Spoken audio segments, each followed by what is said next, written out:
Ռուսաստանը պատրաստ է քննարկել Երևանի հետ թրիփ նախագծին Մոսկվայի հնարավոր մասնակցության պարամետրերը հայտարարել է Ռուսաստանի փոխարտգործնախարար Միխայիլ Գալուզինը։ Թրամփի ուղու վերաբերյալ մեր դիրքորոշումն արդեն սահմանել ենք, հայ-ամերիկյան նախաձեռնության մանրամասները դեռ պետք է ուսումնասիրվեն, հավելել է դիվանագետը։ Գալուզինը հիշեցրել է, որ Հայաստանի երկաթուղային ցանցը մինչև 2038 թվականը կառավարվելու է ռուսական երկաթուղիների դուստր ընկերության կողմից։ Երկիրն օգտագործում է ռուսական երկաթուղային գիծը, իսկ Իրանի հետ սահմանին տեղակայված են ռուս սահմանապահներ։ Հարկավոր է հաշվի առնել նաև Հայաստանի անդամակցությունը ԵԱՏՄ-ին։ Այս պայմաններում ակնհայտ է, որ մեր գործընկերները չեն կարող առանց Ռուսաստանի կարծիքի հայտնել փոխնախարարը։ Գալուզինը հավելել է, որ ատոմակայանի կառուցման հարցն էլ կարևոր տեղ է զբաղեցնում Մոսկվա-Երևան հարաբերությունների օրակարգում եւ պարբերաբար քննարկվում է տարբեր մակարդակներով։ Ռոսատոմը պատրաստ է հնարավորինս կարճ ժամանակահատվածում սկսել նախագծի իրականացումը, բնականաբար հաշվի առնելով մեր հայ ընկերների ցանկությունները։ Հուսալի ստուգված տեխնոլոգիաների, ինչպես նաև գրավիչ ֆինանսական պարամետրերի, այդ թվում շինարարության, հետագա շահագործման եւ մասնագետների վերապատրաստման առումով կենսունակ այլընտրանքներ չկան, շեշտել է դիվանագետը։ Ռուսաստանի արտգործնախարարն էլ հայտարարել է, որ Մոսկվան Վլադիմիր Պուտինի նախաձեռնությամբ աշխատում է Եվրասիայում հավասար եւ անբաժանելի անվտանգության ճարտարապետության ուղղությամբ։ Սերգեյ Լավրովի խոսքով ձգտում են հասնել միջազգային ազնիվ համագործակցության, հիմնված փոխըմբռնման, վստահության եւ բարիդրացիության սկզբունքների վրա։ Նա ընդգծել է, որ Ռուսաստանը հատուկ ուշադրություն է դարձնում ԱՊՀ-ին, ԵԱՏՄ-ին, ՀԱՊԿ-ին եւ ընդհանուր առմամբ հետխորհրդային տարածքին։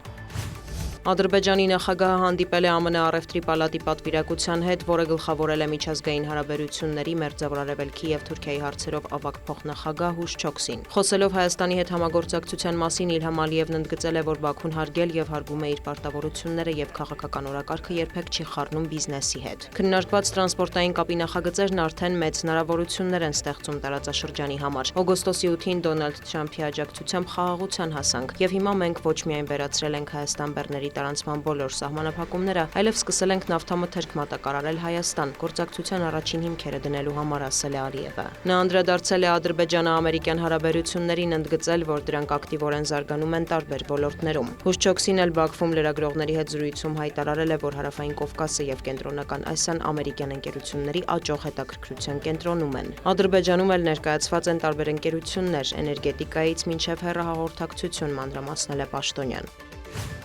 Իրանի արտաքին գործերի նախարար Աբբաս Արաղչին Թուրքիայի, Եգիպտոսի եւ Սաուդյան Արաբիայի իր գործընկերների հետ ունեցած հեռախոսազրույցների ընթացքում դրական է գնահատել փետրվարի 6-ին Մասկատում ԱՄՆ-ի հետ կայացած բանակցությունները, որոնք նվիրված են եղել իրանական միջուկային ծրագրին։ Արաղչին բանակցություններն անվանել է լավ սկիզբ, միաժամանակ ընդգծելով ամերիկյան կողմի մտադրությունների եւ նպատակների նկատմամբ անվստահության վերացման անհրաժեշտությունը։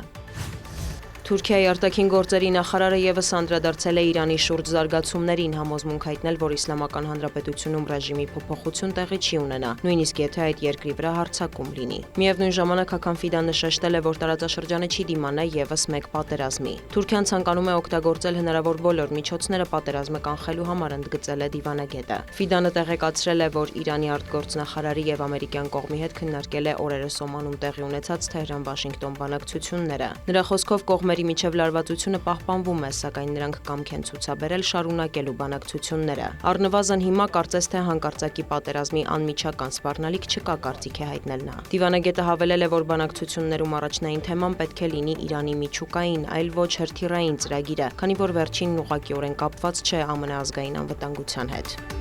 Դիանա Գասպարյան, լուրեր։